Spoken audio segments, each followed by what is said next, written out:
여러분 안녕하십니까? 수요 잡담 시작하겠습니다. 제 책 정말 야훼가 다 죽이라고 명령했을까? 여호수아서의 가나안 정복 이야기 읽어가면서 설명하고 있습니다.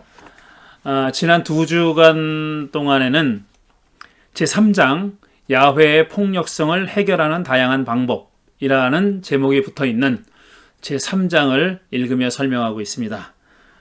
그러니까 야훼가 매우 폭력적인 행위를 하거나 폭력적인 행위를 하라고 이스라엘을 시키거나 아니면 법으로 어떤 폭력적인 내용이 담겨 있는 그런 법을 선포하거나 하는 그런 이야기들이 많이 나오는데 이게 성서를 읽는 사람을 좀 곤혹스럽게 만들지요. 하나님이 이렇게 폭력적인 분이야? 폭력적인 신이야? 이런 신을 어떻게 믿을 수 있겠나? 이런 생각을 하게 만든다는 거죠. 그래서 그런 폭력적인 이야기들을 야훼의 폭력성을 보여주는 이야기들을 그동안 학자들이 어떻게 해석해 왔는지 하는 것을 설명하는 챕터가 바로 제 3장입니다. 지난 2주간 동안에는 이 3장에 서술되어 있는 여러 학자들의 다양한 방법론을 간략하게 설명했습니다. 오늘은 그 세 번째로 그리스도 중심적 방법론과 그 다음에 독자 반응 방법론, 그 다음에 저의 견해, 이 세 가지를 설명드리도록 하겠습니다. 먼저 그리스도 중심적 접근 방법입니다. 자, 그리스도 중심적 접근 방법은 예수 그리스도를 구약 성서와 야훼의 폭력성을 판단하는 기준으로 삼는 방법입니다. 그러니까 예수 그리스도가 구약 성서의 여러 이야기들, 특히 야훼 신의 야훼 하나님의 폭력적인 모습을 보여주는 그런 이야기들을 해석하는 기준으로 삼는다 이겁니다. 예수 그리스도가 바로 기준이 된다 이런 뜻입니다. 이는 보수 진보를 망라하고 많은 학자들이 사용하는 방법입니다. 이거는 보수 진보를 막론하고 많은 학자들이 사용하고 있는데 어떤 학자는 아주 명시적으로 자기가 이런 방법을 사용하고 있다고 선언을 합니다. 밝히는 거죠. 그런 학자도 있지만 또 반대로 그렇게 밝히지 않으면서 사실상 그리스도 중심적 접근 방법을 사용하는 학자들도 있습니다. 왜 그걸 밝히지 않는지는 모르겠는데 그렇게 전제하고 있기 때문에 그게 당연한 방법이라고 전제하고 있기 때문에 그런지는 모르겠어요. 그런데 그런 방법론을 쓰겠다고 사용한다고 밝히지 않았는데 읽다 보면은 이거 이 사람 그리스도 중심적 방법론을 아예 전제하고 있구나 라는 그런 사실을 확인하게 되는 경우들이 종종 있습니다. 어쨌든 보수 진보를 막론하고 또 명시적으로 드러내놓든지 아니면 그렇지 않든지 이 그리스도 중심적 접근 방법을 사용하는 사람들은 상당히 많이 있습니다. 보수 진보를 막론하고 많은 학자들이 사용하는 방법으로서 성서가 하나님을 정확하게 표현하는지의 여부는, 그러니까 성서의 이야기들이 특히 야훼 신의 폭력적인 모습을 보여주는 이야기들이 정확하게 하나님을 표현하는지 여부는 예수 그리스도를 기준으로 판단해야 한다고 주장하는 겁니다. 그리스도가 중심이다. 그리스도가 판단 기준이다. 이렇게 얘기합니다. 구약 성서와 야훼의 폭력이 정당하고 윤리적인지 여부를 판단하는 기준은 예수라는 겁니다. 예수를 기준으로 해가지고 어떤 폭력적인 행위, 야훼의 어떤 폭력적인 행위는 이건 잘못된 거고 어떤 폭력적인 행위는 이거는 괜찮은 거다. 정당한 거다. 이렇게 판단한다는 얘기입니다. 예수가 하나님의 도덕적 성격을 가장 정확하고 완전하게 보여준다고 믿기 때문에 그렇게 생각하기 때문에 이런 접근 방법을 사용하는 겁니다. 예수가 하나님에 의해 규정되는 게 아니라 하나님이 예수에 의해 규정되는 겁니다. 이 방법론을 사용하면 그렇게 되는 거죠. 예수가 하나님에 의해서 규정되는 것이 아니라 예수를 보내신 분은 하나님인데 그런데 그 하나님이 예수에 의해서 규정되는 거예요. 이건 본말이 전도된 거죠, 사실은. 앞뒤가 바뀐 거예요. 예수는 자유롭고 긍휼이 넘치는 하나님을 왜곡되지 않게 충분하고 균형 있게 보여준다고 믿고 있습니다. 그래서 예수가 기준이라는 겁니다. 이런 예수가 보여준 하나님은 폭력을 명령하거나 행사하는 신이 아니라는 겁니다. 폭력을 용인하지도 않는다고 하는 겁니다. 그러니까 폭력적인 모습을 보이는 야훼 하나님의 행위나 어떤 율법은 이 기준에 따르면 그건 하나님이 아닌 거죠. 예수의 기준에 미달하는 겁니다. 예수의 기준에 미달하는 거니까 그런 폭력적인 모습을 보이는 그런 이야기들은 사실상 하나님이 그렇게 명령하지도 않은 거라는 얘기예요. 그런 얘기입니다. 예수는 지배하는 신이 아니라 섬기는 하나님을 보여줬다는 거죠. 그러니까 거기 그 기준에 미달하면 다 그건 하나님의 참 모습이 아니라고 얘기하는 거죠. 예수가 계시한 사랑과 자애가 넘치는 하나님은 결코 폭력적이지 않다는 겁니다. 그래서 브라이언 맥레런이라는 사람에 따르면 성서에는 덜 성숙한 하나님 이미지와 성숙한 하나님 이미지가 혼재한다는 겁니다.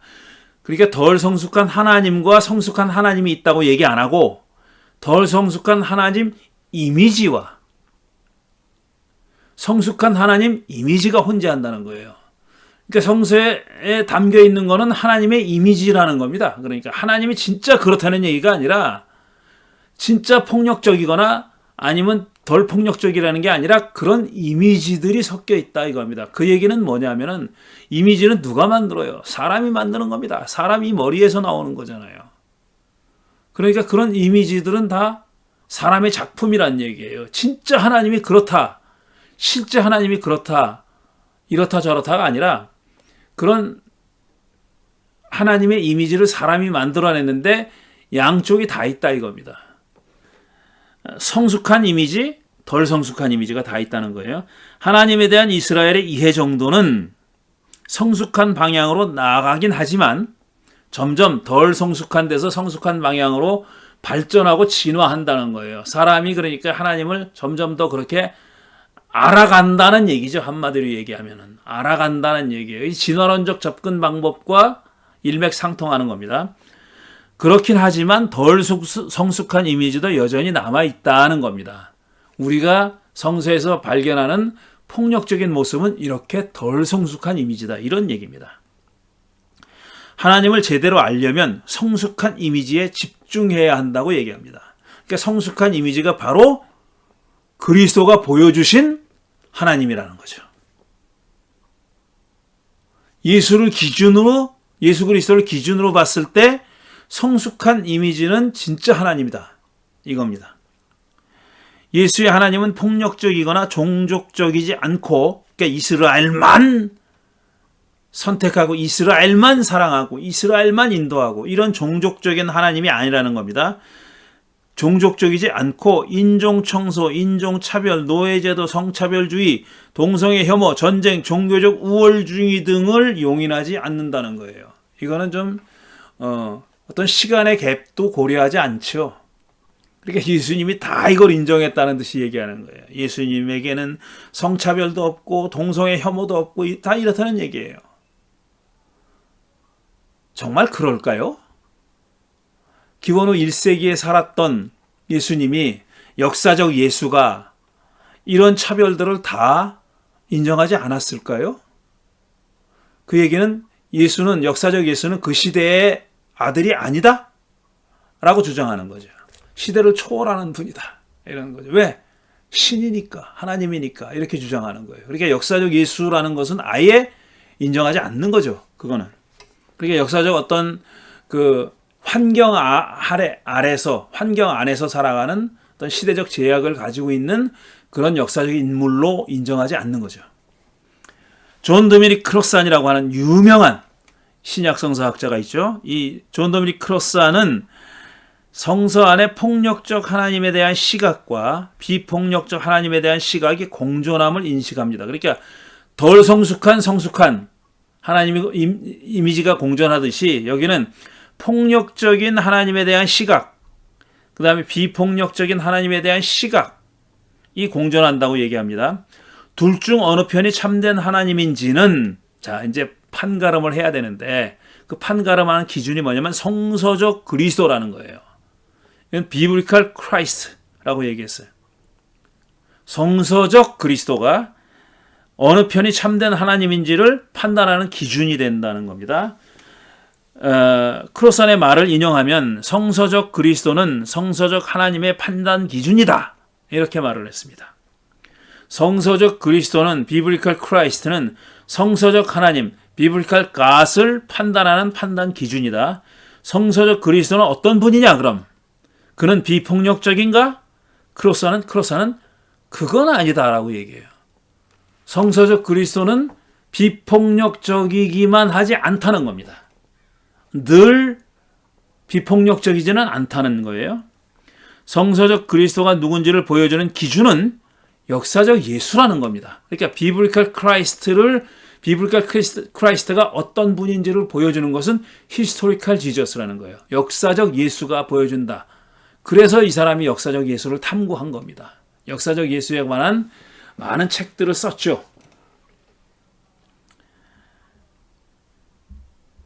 성서적 그리스도가 누군지를 보여주는 기준은 역사적 예수인데 이 역사적 예수는 반드시 비폭력적이기만 한 건 아니다는 얘기입니다. 예수는 폭력을 동원해서 성전을 정화한 경우도 있었고 요한복음 2장이고요. 종말에 관한 그의 말씀은 예언은 폭력으로 넘쳐납니다. 매우 폭력적이에요. 예를 들어 마태복음 24장에 나오는 마지막 날에 관한 이야기, 예언 굉장히 폭력적이죠. 그러니까 히스토리컬 지저스는 역사적 예수는 반드시 비폭력적이지는 않다는 겁니다. 폭력적인 경우도 있다는 거예요. 그러니까 이런 역사적 예수를 근거로 해서 우리가 판단 기준으로 내세운 비블리컬 크라이스트, 성서적 그리스도는 바로 그 성서적 그리스도가 비블리컬 갓, 성서적 하나님을 판단하는 기준인데 폭력과 비폭력 양자 중에 하나를 택하는 건 아니다라는 겁니다. 그리고 어떤 경우에 폭력적이었냐 하는 것을 봐야 된다는 거죠. 그냥 무자비하게 무작정 폭력적이거나 그냥 묻지도 따지지도 않고 비폭력적인 것은 아니었다. 하나님도 폭력적인 경우도 있는데 그게 왜 폭력적이었는지 하는 것을 살펴봐야 된다 이거예요. 근데 그것을 살펴보는 기준은 궁극적으로 역사적 예수다 하는 겁니다. 그리스도 중심적 접근 방법은 많은 성서학자들이 채택하는 방법입니다. 그러니까 자기가 그 방법을 채택했다고 말하지 않는 사람도 여기 포함되고 자기가 그 방법을 채택하고 있다는 사실을 인식하지 못하는 학자들도 있습니다. 심지어는. 왜? 그게 그냥 당연하다고 생각하니까. 그런 겁니다. 필자는 이 방법에 문제가 없지 않다고 생각합니다. 저는 이게 문제가 많은 방법이라고 생각해요. 왜냐하면 필자는 첫째, 구약 성서가 제기하는 질문의 답을 신약 성서에 찾으려는 시도는 옳지 않다고 생각합니다. 물론 구약과 신약이 서로 이렇게 완전히 별개는 아니에요. 별개 아무 상관없는 그런 문서는 아닙니다. 상관없는 경전은 아니에요. 하지만 무조건 마치 구약은 신약이 존재하는 어떤 전제 조건인 것처럼 구약은 신약의 빛에 비추어서 해석하지 않으면 안 되는 것처럼, 다시 말해서 신약이 없으면 구약은 우리가 전혀 의미 없는 책이기도 하고 무슨 말인지 알 수가 없는 그런 책이라고 생각하는 것은 저는 틀렸다 이렇게 생각하는 거예요. 그런 생각은 틀렸다는 거예요. 저는 구약은 구약대로 해석해야 된다고 생각합니다. 신약을 이해할 때 구약을 가져오는 것, 구약을 많이 가져왔어요. 실제로 신약 성서의 저자들이 구약을 많이 가져왔어요. 그러나 구약 성서의 저자는 신약을 전제하고 쓴 게 아닙니다. 앞으로 신약이라는 책이 생길 거다, 나올 거다를 전제하고 쓴 그런 문서가 아니에요. 그런데 그걸 억지로 정말 아전인수격으로 자꾸 신약을 갖다 끌어붙여서 구약을 해석하려고 그러는 태도는 아주 잘못됐다는 겁니다. 근데 오랫동안 이렇게 해왔어요. 무슨 모형론적 해석이니 뭐 이래가지고 그렇게 많이 해석을 해왔습니다. 그러니까 약속과 성취의 모델이라느니 뭐 이런 식으로 계속 구약과 신약을 어떻게 하면 연결시킬까? 어떻게 하면 관련시킬까? 이거를 좀 억지스러운 방법을 써가면서까지 그렇게 노력을 해왔는데 저는 그건 잘못됐다고 생각하는 겁니다. 저는 대부분의 경우는 구약성서가 제기하는 문제의 답은 구약성서에서 찾아야 된다고 생각합니다. 물론 구약성서에 답이 없는 질문도 있어요. 그건 아직까지 그 질문에 대한 답이 나올 시기가 되지 않아서 그런 겁니다. 때가 여물지 않아서 그런 거예요. 그런 문제들이 있잖아요. 오늘 21세기를 살아가는 우리도 과거에 아주 오래전에 우리 인간이 풀어야 하는 인류의 수수께끼 같은 문제들이 있잖아요. 근데 아직까지 풀리지 않은 것도 있잖아요. 나는 왜 여기 있는가?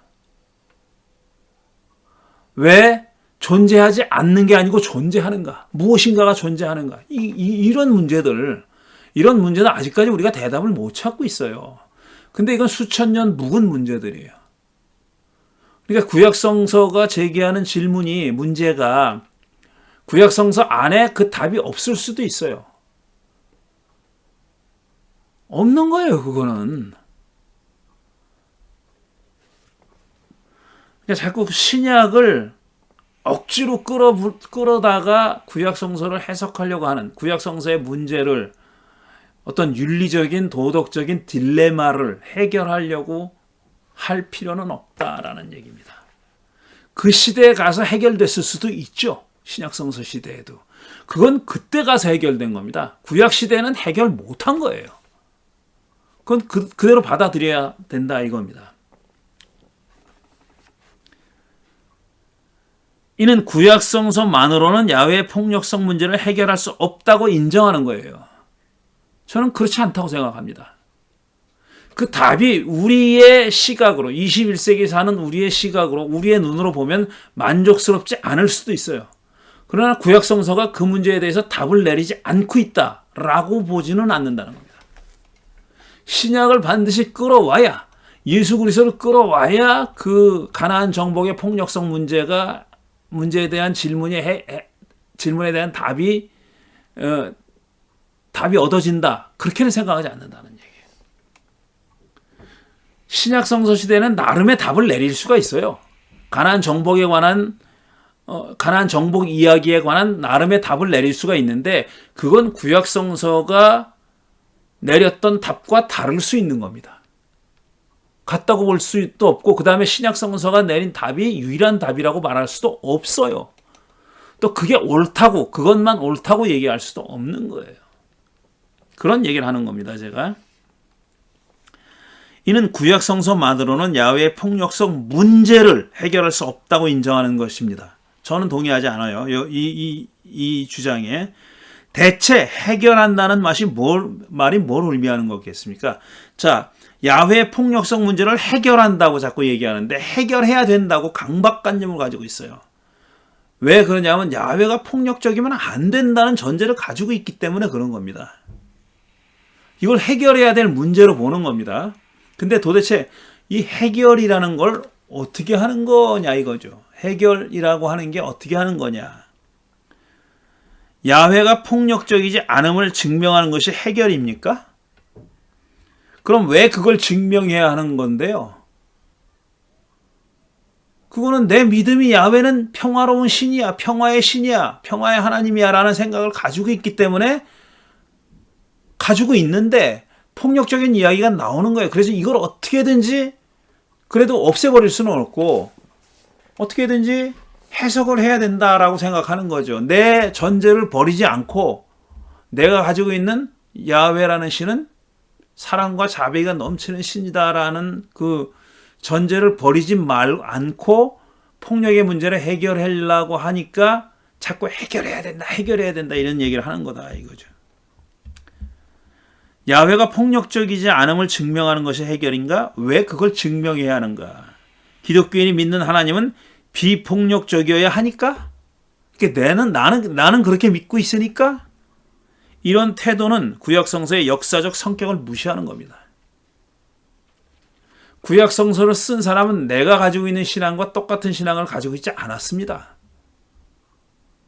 내가 옳다고 믿는 고백을 그들도 공유했다고 생각하면 착각이에요. 그건 그렇지 않아요.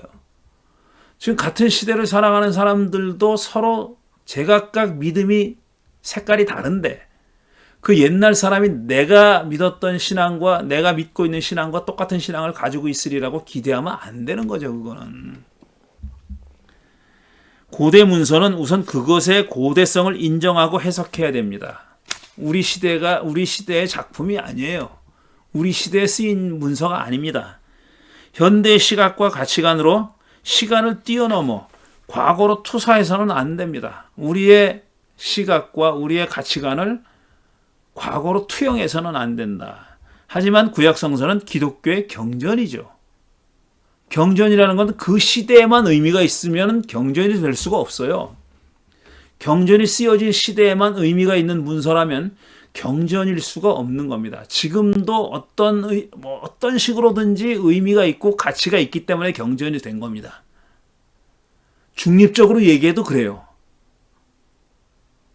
기독교인은 물론 그걸 하나님의 말씀으로 믿지만, 하나님의 뜻이 담겨 있는 하나님의 말씀으로 믿지만, 그걸 제껴두더라도 어떤 한 종교의 경전이라면, 불교의 경전도 마찬가지입니다. 그 시대에만, 그 경전이 쓰여졌던 시대에만 의미가 있었더라면 경전이 될 수가 없어요. 지금은 아무 상관도 없어요. 우리하고 아무 상관도 없는 문서가 되어버렸다면 그건 경전이 아닌 거죠. 시간을 뛰어넘는 가치와 교훈을 가진 책입니다. 이 말은 현대의 시각과 가치를 과거에 투사해도 된다는 의미는 아니에요. 그런 뜻은 아닙니다. 고대 문서로서 성서의 역사성을 감안해서 그 시대에 어떤 의미와 가치를 가졌는지를 이해하고 1차적으로 그걸 이해하고 달라진 지금의 상황에서는 그 의미와 가치가 어떻게 변형되어 적용될 수 있는지를 규명하는 것. 이것이 바로 구약성서라는 경전을 오늘의 기독교인이 바르게 읽는 방법입니다. 중간 과정이 필요한 겁니다. 그대로 적용하려고 그러지 말고 해석이라고 하는 중간 과정이 필요한 겁니다. 어떤 상황에서 그 문서가 만들어졌는지를 이해하고 지금 상황은 그때와 얼마나 달라졌는지를 확인한 다음에 그때 그 문서는 오늘 어떻게 적용돼야 되는가, 변형이 필요하면 어떻게 변형돼야 되고 어떻게 recontextualization, 재맥락화를 해야 되면은 어떻게 재맥락화를 할 거면요, reconceptualization, 개념화를 해야 된다면, 개념을 바꿔야 된다면 어떻게 바꿀 것인지를 해석해야 되는 겁니다. 그 과정이 필요하다는 말씀을 드리는 겁니다. 이해할 수 없거나 오늘에 적용할 수 없는 이야기가 나오면 무조건 예수라는 잣대를 들이대는 것이 올바른 기독교적 해석은 아니라는 겁니다. 근데 실제로 이렇게 많이 한다는 거예요. 그런 의미에서 이른바 그리스도 중심적 해석의 필자는 동의할 수 없습니다. 저는 그렇게 해석하지 않습니다. 여호수아서의 가나안 정복 이야기를 그리스도 중심적 해석 방법을 사용해서 해석하지 않습니다. 단언합니다. 그 다음에 마지막으로 독자 반응적 접근 방법입니다. 독자 반응적 접근 방법은 독자가 텍스트와 대화하고 상호작용하면서 텍스트의 의미를 만들어가는 접근 방법입니다. 그러니까 텍스트에는, 지금 우리가 읽는 텍스트에는 이미 결정되어 있는 어떤 의미가 그 안에 들어있고 우리는 그것을 끄집어내기만 하면 된다. 객관적으로 존재하고 있는 의미와 가치를 끄집어내기만 하면 된다가 아닙니다. 약간 그 오해의 여지도 있지만 이렇게 말씀드릴 수 있을 것 같아요. 텍스트가 가지고 있는 가치와 의미는 말하자면 음식의 재료입니다. 재료예요. 근데 재료 그대로 먹지 못해요. 요리를 해야 먹는 거예요. 그러니까 요리하는 책임은 누구에게 있느냐? 독자에게 있다는 거예요. 그래서 완성된 음식을 만들어낸다는 겁니다. 재료가 없으면 요리를 못하죠. 근데 아무리 재료가 있어도 요리하는 사람이 요리하지 않으면 음식이 만들어지지 않아요. 그러니까 의미라는 것은, 텍스트의 의미라는 것은 완성된 요리라는 거예요. 근데 그 완성된 요리 안에는 재료가 있고 요리하는 행위가 있어요. 그 행위를 하는 사람이 독자입니다. 그래서 독자 반응 방법이라는 것은 이렇게 양자가 협업을 해서 의미를 창조해낸다고 보는 겁니다. 그런 접근 방법이에요. 독자는 이미 존재하는 텍스트의 의미를 수동적으로 받아들이기만 하지 않는다는 겁니다. 독자는 텍스트를 읽으면서 적극적으로 의미를 생산한다, 프로듀스한다. 의미는 프로덕션입니다. 생산물입니다. 그러니까 생산물. 해석의 결과는 생산물이에요. 만들어낸 겁니다. 텍스트의 의미는 텍스트와 독자의 공동 생산물입니다. 독자는 텍스트가 주장하고 전달하는 바를 평가하고 판단하며 거기에 자신의 가치관과 생각을 개입시켜서 의미를 생산한다는 겁니다. 그러니까 앞에서 말한 해석의 과정이 있잖아요. 해석의 과정.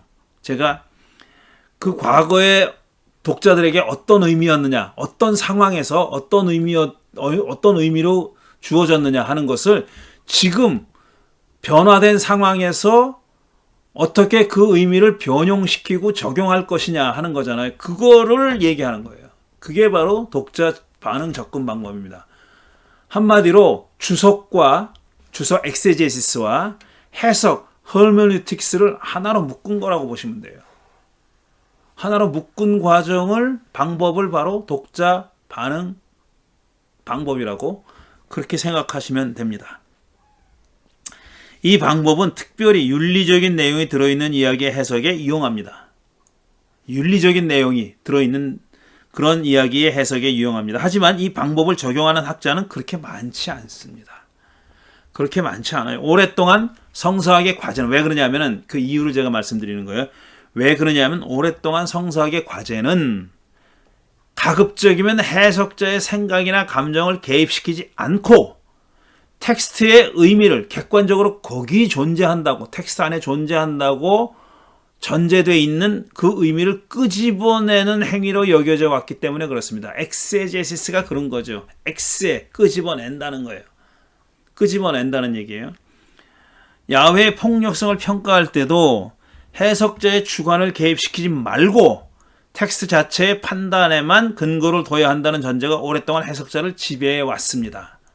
그래서 독자 반응 접근 방법으로 가나안 정복 이야기를 읽는 그런 연구가 드물다는 얘기입니다. 많지 않다는 얘기예요. 얼 데이비스라고 하는 학자가 있는데, 자, 얼 데이비스는 이렇게 얘기합니다. 가나안 정복 이야기에 심각한 도덕적인 결함이 있다고 얘기해요.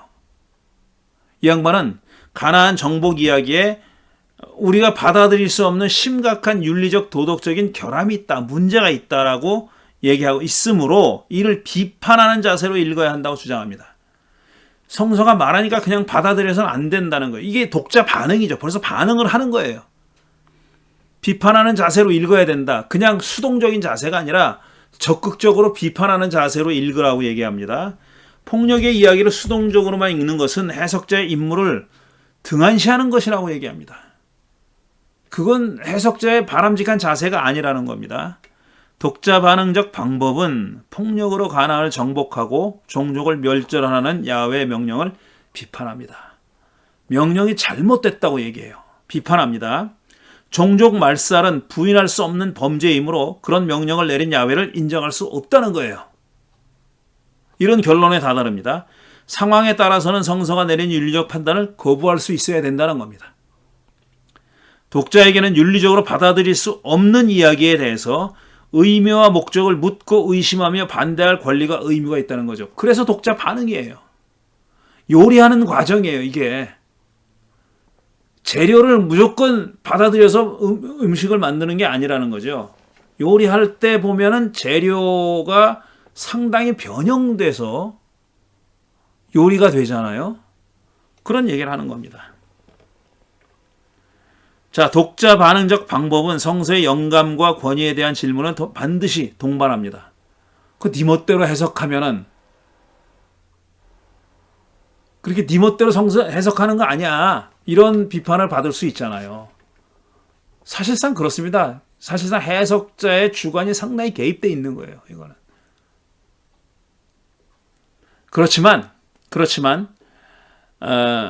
그 의미가 텍스트 안에 이미 존재하고 객관적으로 존재하고 나는 그걸 끄집어낼 뿐이야 라고 생각하는 사람도 실제로는 굉장히 주관적으로 해석하는 경우가 많습니다. 자기는 그렇게 생각하지 않고 또 심지어는 자기가 그런 행동을 한다고 인식하지 않을지라도 실제로는 자기의 해석을 자기의 생각을 인풋하는 경우가 ACGSS 하는 경우가 그러니까 XGSS가 끄집어내는 게 아니라 집어넣는 put into 하는 경우가 왕왕 있습니다. 자기는 그걸 몰라요. 근데 또 안 한다고 생각하지만 실제로는 그렇게 하는 경우가 많이 있다는 거죠. 거기 텍스트에 객관적으로 존재하는 그런 가치와 의미를 끄집어내기만 하는 게 아니다는 거예요. 그렇게 주장하는 사람조차도 그런 말입니다. 해석자가 성서의 권위를 해치지 않고도 그 규범적 가치와 윤리적 판단을 평가하고 비판할 수 있을지를 묻는 겁니다. 결국 그런 행위를 하는 거예요. 실제로 권위와 영감에 대해서 그러니까 객관적으로 존재하는 가치와 의미를 끄집어낸다고 주장하는 사람보다 성서의 권위와 영감에 대한 주장의 강도가 약하죠. 이 사람들은. 독자 반응을 하는 사람들은. 왜? 나의 생각과 나의 그 가치관이 거기 결합된다는 것을 인정하는 거니까.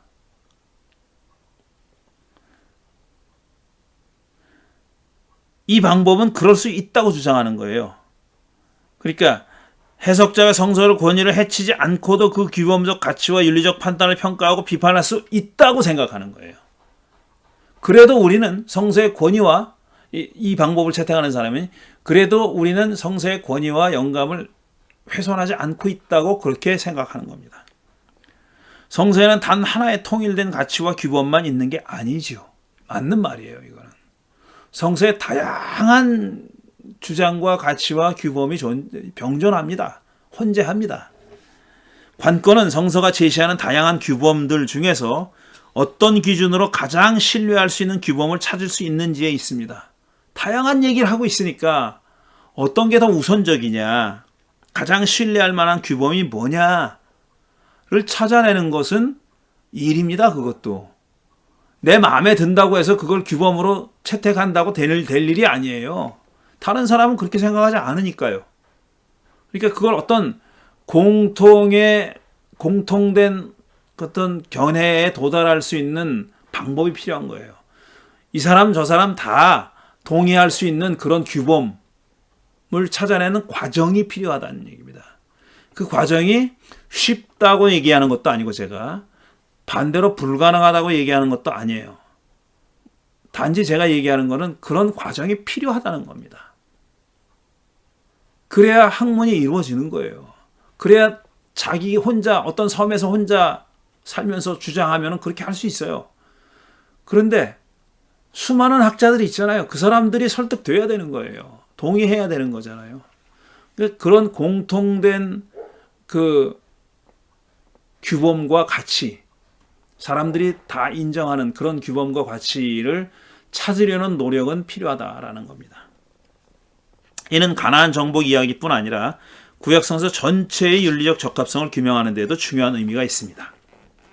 독자 접근 방법, 독자 반응 접근 방법은 이런 거고요. 자, 그러면 어떻게 해결할 것인가? 저는 제가 지금 생각하고 있는 방법론에 대해서 지금 이 대목에서는 얘기하려고 합니다. 물론 제가 무슨 이 앞에서 얘기한 이 방법론을 다들 그냥 무효로 만들 수 있는 기가 막힌 방법론을 제시하고 있지는 않아요. 제가 그런 사람은 못 됩니다. 저는 어떻게 읽고 있느냐 하는 것을 말할 뿐이고, 사실 여기서 서술하는 게 실제로 읽으면서 얘기가 드러나는 거지 말로 설명하는 것 가지고는 충분하지 않습니다. 저도 최대한으로 노력을 해서 말로 설명하려고 했지만 실제로 읽으면서 여러분은 저와 같이 이 본문을 읽어가면서 아하, 이게 이런 얘기였구나 하는 것을 생각하게 되실 겁니다. 자, 야훼의 폭력성을 해결하는 방법들에는 모두 장단점이 있습니다. 필자는 야훼가 했으니 무조건 옳다는 주장을 제외하면 모두 부분적으로 타당성을 갖는다고 생각합니다. 그러니까 일리가 있는 방법들입니다. 다. 전적으로 동의는 못해요. 어느 편에도 전폭적으로 동의하지는 않지만 각 방법들이 다 일리가 있고 장점이 있다는 얘기입니다. 물론 단점도 있죠. 필자는 일단 제 생각은 이렇습니다. 여호수아서가 기원전 13세기 정복 전쟁 시기에 쓰이지 않았다고 생각합니다. 이거는 저뿐 아니라 대부분의 구약 성서학자들이 인정하는 겁니다. 그러니까 가나안 정복, 소위 가나안 정복이 이루어지던 시기에 어떤 전쟁사를 기록하는 사가가, 역사가가 따라다니면서 그거를 적은 얘기가 아니에요. 그 일이 일어나고 한참 후에, 수백 년 후에 과거에 벌어졌던 이야기를 적은 겁니다. 사건을 적은 겁니다. 그런 거예요. 지금 뭐 예를 들어서 조선시대 역사를 쓰는 사람, 조선시대 옆에 살았던 사람이 쓴 게 아니에요. 지금 사람이 쓴 거잖아요. 후대 역사가 쓴 거잖아요. 마찬가지입니다. 이것도 후대에 여호수아서 쓴 사람은 그 후대 한참 후에 그 옛날에 일어났던 정복 시기의 이야기들을 회고해서 적은 겁니다. 그것이 요시야 시대든 어떤 사람 요시야 시대라고 얘기해요. 또 다른 시대라고 얘기하는 사람이 또 있습니다. 어쨌든 그거는 저는 중요하다고 생각하지 않아요. 어느 시기에 쓰여졌느냐 그걸 가지고 뭐 많은 학자들이 서로 다른 얘기를 하는데 주장을 내세우는데 저는 중요하다고 생각하지 않습니다. 왜? 다 추측이에요. 추측. 그 이후든 정복전쟁 시기와는 멀리 떨어진 시대에 쓰였습니다. 후대 상황이 거기에 반영될 수밖에 없어요. 반영될 수밖에 없습니다. 됐을 수 있다라고 제가 썼지만 사실 반영될 수밖에 없는 겁니다. 후대 사람들이 자기들 상황에 맞춰서 사건을 재해석했고 아전인수격으로 해석했다는 뜻이 아니라 자기들이 지금 역사가가 살고 있던 상황이 반영될 수밖에 없다는 얘기입니다. 반영되지 않을 수 없다는 얘기예요. 그 재해석한 겁니다. 자기 상황에 맞춰서, 그러니까 자기 상황에 상응하게 재해석한 거죠.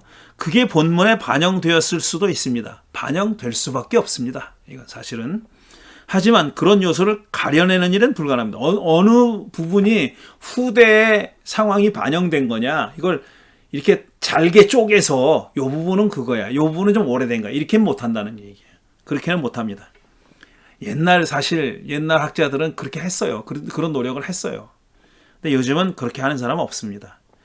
시도하는 학자마다 결과가 다 다릅니다. 왜 불가능하다면 다 달라요. 근데 요즘은 그렇게 다 안 해요. 이런 행동을 안 합니다. 그래서 요즘은 본문이 그 어떤 역사적 과정을 거쳐서 지금에 이르렀는지를 살피는 통시적 접근, 그러니까 다이아크로닉 어프로치, 역사적으로 보는 거, 시간의 흐름에 따라서 보는 거, 이거보다는 지금 우리 앞에 있는 텍스트를 있는 그대로 읽는 공시적 접근, 그런 역사적 과정을 생각하지 말고 그냥 있는 텍스트를 그대로 읽는 거, 싱크로닉 어프로치라고 하죠. 그걸 애호하는 학자들이 점점 늘어나고 있습니다. 왜냐하면 공시적 접근, 그러니까 다이아크로닉 접근이라는 건 다 가설이에요. 어떤 부분이 어떤 시대에 쓰였다는 것을 입증할 방도가 없습니다. 그러니까 다 가설이에요. 물론 그럴듯한 가설이죠. 또 물론 터무니없는 것도 있지만 그럴듯한 가설이지만 그거를 입증할 방법이 없어요. 그러다 보니까 학자들마다 다 달라요. 주장이. 어떤 부분이 몇 세기에 쓰였다. 이게 다 달라요. 그러니까 그런 논쟁은 또 누가 이기거나 지거나 할 수가 없어요. 왜? 증거가 없으니까. 그러니까 사람들이 공시적인 접근을 많이 하는 겁니다. 그거는 제껴두자. 일단 지금 우리 앞에 있는 텍스트가 무슨 뜻인지, 뭘 의미하는지, 어떤 메시지가 담겨 있는지 하는 것을 보자는 쪽으로 기울고 있다는 얘기입니다. 필자는 가나안 정복 이야기를 해석하는데 통시적인 접근을 하지 않았습니다. 그러니까 예를 들어서 라합 이야기는 몇 세기에 쓰였고 뭐 아간 이야기는 몇 세기 이렇게 안 한다는 게 그렇게 안 했다는 겁니다. 지금 있는 텍스트를 들여다보고 해석하는데 집중했다 이런 말씀입니다. 필자는 정복 이야기를 정경 안의 정경 접근이나 통전적 접근이나 그리스도 중심적 접근 방법처럼 그것과 그 이야기와 정복 이야기와 직접적인 관련이 없는 다른 이야기들과 연결시켜서 해석하지 않았습니다. 그러니까 예수 그리스도를 끌어오지도 않았고 다른 이야기들을 끌어들여 가지고 이 예언서의 어떤 귀절, 시편의 어떤 이야기 이걸 끌어들여 가지고 이 정복 이야기를 해석하려고 하지 않았다 이런 말입니다. 여호수아서도 구약 성서의 다른 책과 연결돼 있죠. 그렇죠. 바로 앞에 신명기가 있고 연결돼 있어요. 그 다음에 바로 뒤에 사사기가 나와요. 근데 사사기에 여호수아서 내용이 들어 있습니다. 여호수아서가 말하는 내용이 서술하는 내용이 사사기에까지 연결이 돼 있어요. 그러니까 이런 정도의 연결은 우리가 당연히 연구해야 되는 겁니다. 어떤 연결성이 있는지. 하지만 전혀 상관없는 책들 있잖아요. 특히 신약성서 갖고 오는 거는 저는 안 한다 이 얘기입니다. 특히 모세오경과 사사기와 연결되어 있다. 모세오경, 여호수아, 사사기는 여러 가지 의미로 연결되어 있는 책입니다. 앞으로 볼 거예요. 하지만 신약성서나 예수와 관련시켜서 정복 이야기를 이해하려는 시도에는 저는 찬성하지 않습니다. 그러면 저거 예수에 대한 믿음이 없다 라고 얘기하실 분이 있을지 모르겠는데 저는 그런 믿음은 없습니다. 이걸 연결시켜야 된다는 믿음은 없어요. 그리고 연결시켜야 올바른 믿음이라고도 생각하지 않고요. 그렇게 연결하지 않아도 정복 이야기에 담겨있는 중요한 메시지를 읽어내는 데는 하등 부족함이 없습니다. 필자는 그리스도 중심적 접근이 예수에 대해 일방적으로 해석하는 방식으로 또 그리스도 중심적 접근이라고 하지만 예수가 어떤 분이냐에 대해서 너무나 천편일률적인 그런 스테레오타입한 그런 생각을 가지고 있어요. 그러니까 예수가 존 도미닉 크로산 같이 역사적 예수가 어떤 분이냐를 탐구하는 노력도 없어요, 심지어. 그러면서 그리스도 중심적이라고 얘기하는 거예요. 아주 정말 티피컬한 전형적인 그런 예수 이해를 가지고 그리스도 중심적 해석을 한다고 뛰어드는 겁니다. 예수에 대해 일방적으로 해석하는 방식으로 또한 예수와 여호수아서를 무리하게 연결함으로써 정복 이야기의 문제와 메시지를 덮어버린다고 보기 때문에 좋은 방법은 아니라고 보는 겁니다. 그러니까 정말 정복 이야기가 말하고자 하는 메시지가 뭔지 하는 것을 가려버립니다. 이런 방법이. 드러내는 게 아니라 가려버려요. 저는 그렇게 봅니다. 그래서 이 방법을 채택하지 않는 겁니다. 제가 1장에서 소개한 벤자민 서머는 참여적 계시라는 점잖은 표현을 썼어요. 멋진 표현이죠. 참여적 계시라는 표현. 그런데 참여적 계시라는 표현은 결국은 어떤 의미냐면은 하나님의 계시란 계시를 주는 하나님과 그걸 받는 인간의 만남이고 부딪힘이라는 뜻입니다. 공동작품이라는 말을 했어요. 제가. 하나님과 계시란 하나님과 사람의 공동작품이다. 계시란 당신의 뜻을 드러내 보여주는 하나님과 그 뜻을 받아서 해석하는 사람의 공동작업이다. 공동창작물이다. 이런 얘기입니다. 계시는 하나님 편에서나 사람 편에서나 능동적이고 역동적으로 일어나는 사건입니다. 저는 제가 지금도 우리가 21세기에 우리가 성경을 읽을 때 이런 계시 사건이 벌어진다고 봅니다. 벌어진다. 그 성경을 읽으면서 사건이 벌어진다고 봐요. 그게 계시가 주어진다고 보는 겁니다. 그러니까 계시라는 것은 성서를 쓴 사람들에게만 그 과거에 한번 주어지고 만 게 아니라, 그래서 그 계시가 객관적으로 누구나 봐도 다 그렇게 동일하게 느끼게 성서라는 텍스트 안에 들어있는 게 아니다라는 거예요. 성서 안에 뭐가 들어있어요. 그런데 그거는 그 독자 반응 얘기했을 때처럼 그거는 재료예요, 재료. 사람이 그걸 가지고 요리를 해야 되는 겁니다. 그래야 음식이 되는 거예요. 그게 사건이라는 거예요, 저는. 요리하는 행위가 사건이라는 겁니다. 하나의 사건이다. 계시는 하나님 편에서나 사람 편에서나 능동적이고 역동적으로 일어나는 사건이라고 제가 얘기하는 겁니다. 성서가 하나님의 뜻이나 계시 명령이나 계명이라고 부르는 이 모든 것들에 인간적인 요소가 개입되어 있다는 겁니다. 인간적인 요소가 그 텍스트를 받아 쓴 사람의 인간적인 요소도 개입되어 있고, 이미 그 다음에 그걸 읽는 우리의 인간적인 요소가 개입돼서 그걸 해석하는 겁니다. 그래서 그것 또 하나의 다른 계시 사건이 되는 거예요. 계시 사건이란 말 제가 좋아합니다.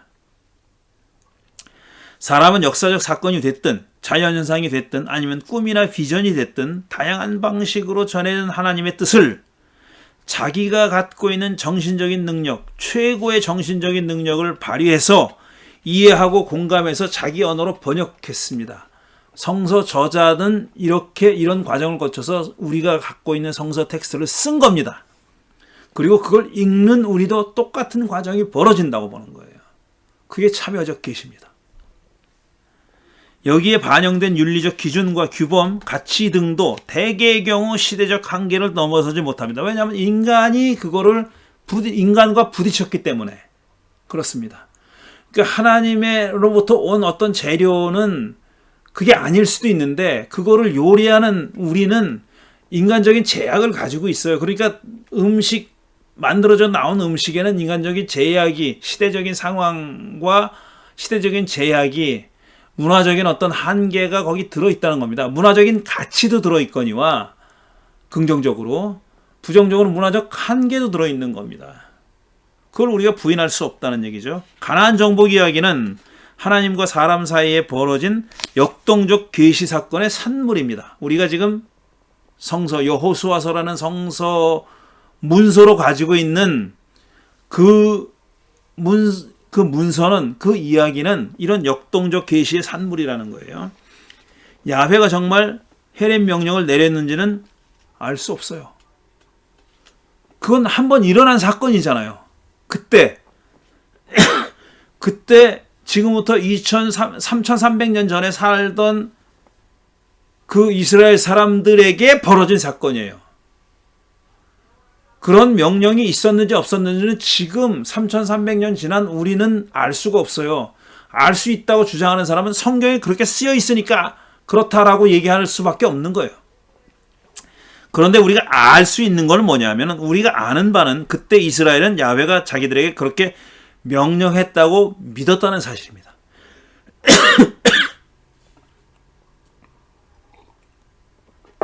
실제 그런 명령이 있었는지 없었는지는 우리는 모릅니다.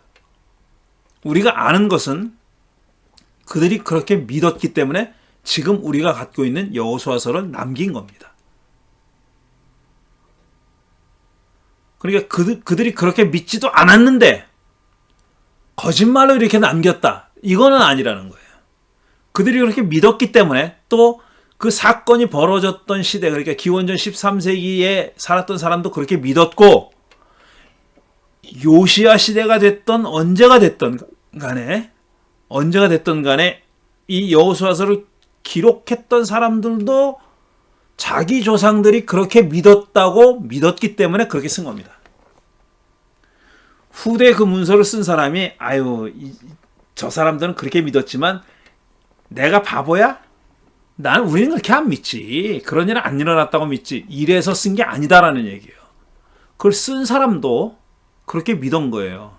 그렇지만 좀 듣기 거슬릴 수도 있지만 진짜로 하나님이 그런 명령을 했는지 안 했는지는 우리가 알 도리가 없습니다. 알 도리가 없어요. 우리가 아는 것은 그들은 그런 명령을 받았다고 믿었다는 겁니다.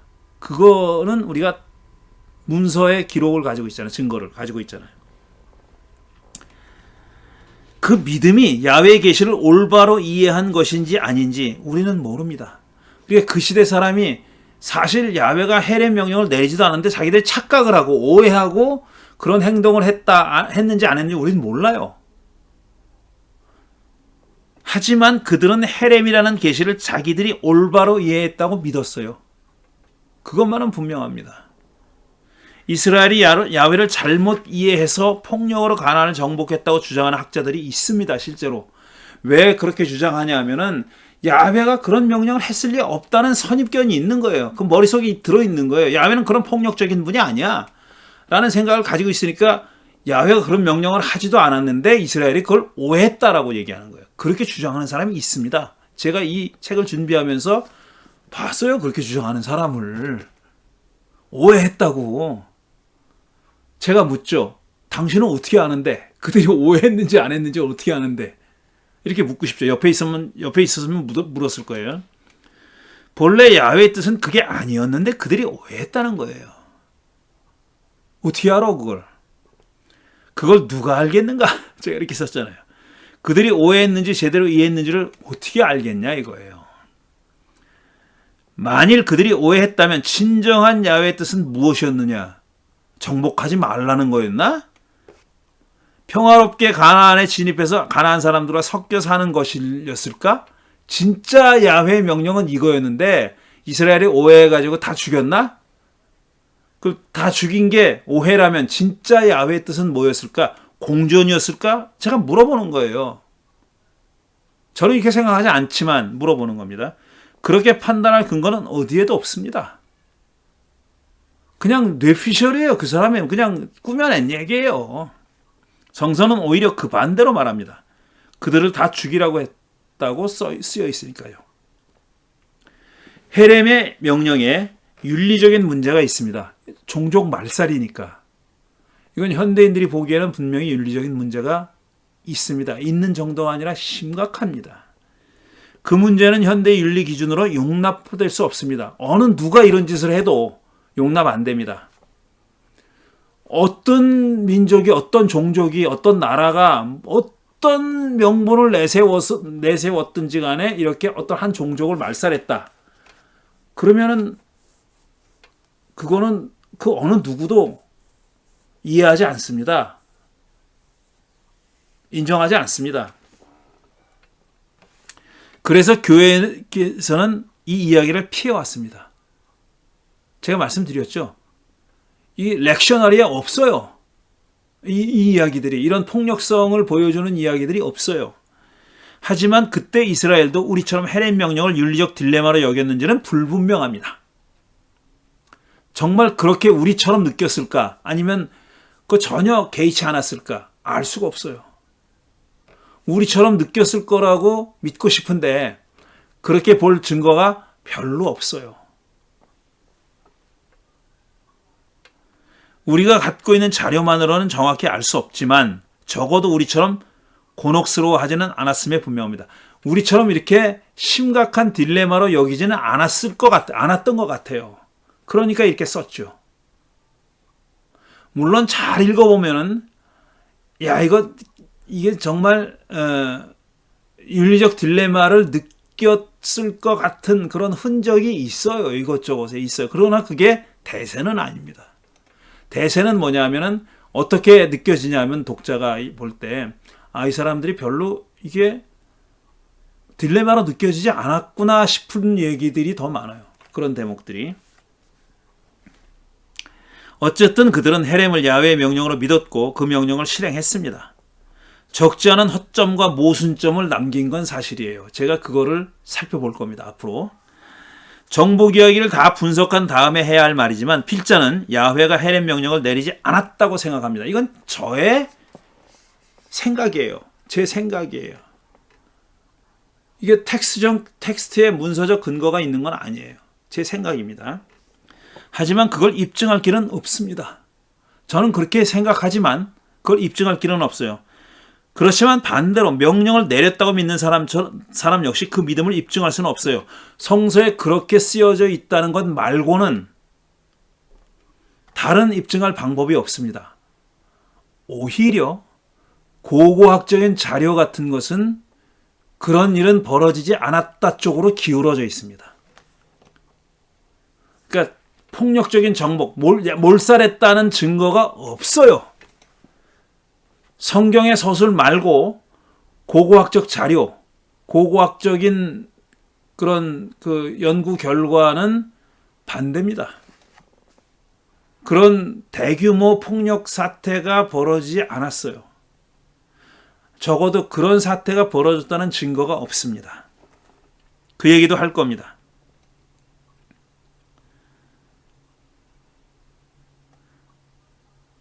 자, 필자는 성서에 쓰인 것이 모두 사실이라고, 그러니까 historical fact라고 믿지는 않기 때문에 그 명령을 야훼가 내리지 않았다고 생각하는 겁니다. 이거 전부 다 historical fact라고 믿으면, 역사적 사실이라고 믿으면 안 믿을 도리가 없어요. 왜? 그런 일이 벌어졌다고 생각하니까. 그런 겁니다. 그 명령도 하나님과 사람의 공동 작품이라는 겁니다. 제 주장은 그거예요. 하나님과 사람의 공동 작품이라는 거예요. 그 명령, 헤렘의 명령조차도 야훼는 내리기만 하고 사람들은 수동적으로 그걸 받아서 실행하기만 한 사건이 아니라는 거예요. 헤렘의 명령 그 자체도 하나님과 사람의 공동 작품이다 라는 게 제 생각입니다. 이건 성서에 기록되는 모든 사건들이 다 그렇다는 거예요. 이 헤렘의 명령도 그 예외가 아니라는 얘기입니다. 물론 겉으로 드러난 모습은 야훼는 명령하고 이스라엘은 행한 걸로 돼 있어요. 그렇지만 실제로는 그렇지 않았다라는 겁니다. 서론은 이 정도로 하고 이제 본격적으로 정복 이야기를 다룰 차례가 됐습니다. 그러나 아직 한 단계가 더 남아 있습니다. 정복 전쟁을 벌이기 전에 이스라엘이 했던 준비 과정이 있습니다. 그 준비 과정 먼저 살펴볼 필요가 있습니다. 그러니까 가나안 요단강 건너가기 전에 벌어졌던 일입니다. 바로 그게 다음 장에 다룰 내용입니다. 4장 가나안 정복을 준비하다 첫 번째 장입니다. 5장은 가나안 정복을 준비하다 두 번째 장이 되겠습니다. 그러니까 준비 과정이 상당히 있었다는 얘기입니다.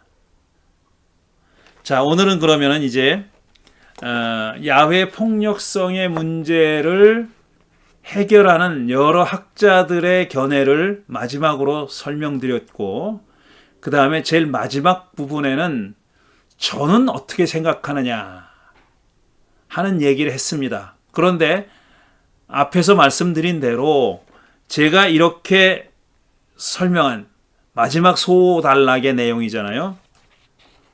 제목이 어떻게 해결할 것인가 라는 제목이 붙어있는 그 소단락이 바로 제가 어떻게 읽고 있느냐 하는 건데, 어떤 분은 야, 이건 완전히 저 양반은 이상한 사람이라고만, 같이 놀아서는 안 될 사람이네, 아주 이단이네,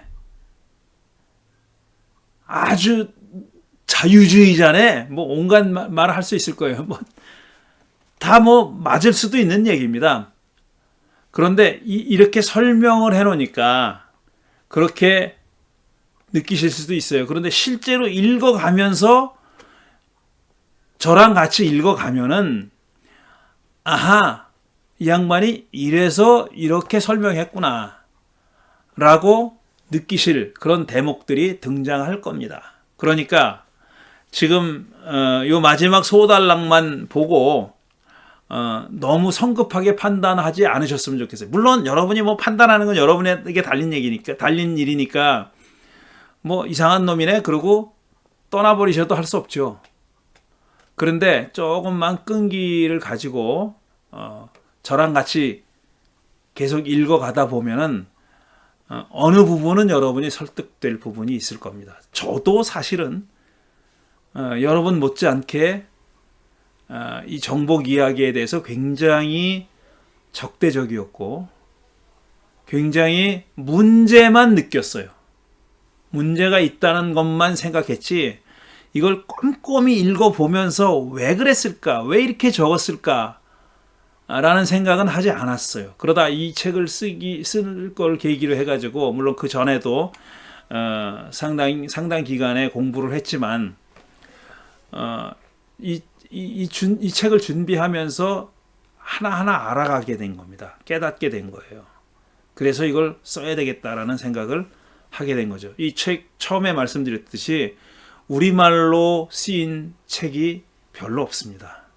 그리고 번역된 책, 이 온전히 한 권의 책이 이 가나안 정복 이야기만을 위해서 쓰여진 책은 제가 아는 한 번역서도 없는 것 같고 어떤 챕터에 뭐 구약에서 아주 이해하기 어려운 이야기들 해가지고 한 챕터 가나안 정복 이렇게 넣은 데는 있어요. 넣어져 있는 그런 데는 있는데 한 권의 책을 이 주제를 다루는데 쓴 그런 책은 없어서 이 책을 제가 쓸 작정을 했던 겁니다. 자, 오늘은 여기까지 하고 다음 주에는 말씀드린 대로 4장 가나안 정복을 준비하다 첫 번째 부분을 읽도록 하겠습니다. 다음 주에 뵙겠습니다.